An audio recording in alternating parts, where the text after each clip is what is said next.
الترغیب و ترہیب میں حسن درجے کی روایت ہے۔ نبی کریم صلی اللہ علیہ وسلم نے فرمایا، اللہ کے بندوں میں سے سب سے اچھے بندے وہ ہیں کہ جنہیں دیکھتے ہی اللہ یاد آ جائے، اور بدترین لوگ وہ ہیں جو دوسرے مسلمانوں کی چغلیاں اور غیبتیں کرتے ہیں،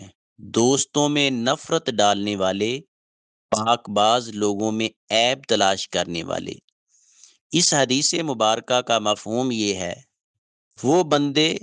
جن کو دیکھنے سے ہی اللہ یاد آ جائے، ان کی گفتگو سے علم، کردار سے عمل اور نیکی میں اضافہ ہو، ان کے اعمال سے آخرت کی یاد تازہ ہو، ان کی شخصیت اللہ کی نشانی بن جاتی ہے۔ ایسے لوگ اللہ کے سب سے اچھے بندے ہیں، اور بدترین لوگ وہ ہیں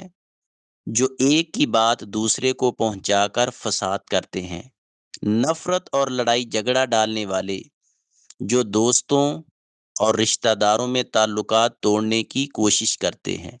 جو دوسروں کے چھوٹے چھوٹے عیب تلاش کر کے انہیں معاشرے میں پھیلا کر رسوا کرتے ہیں۔ آج کے دور میں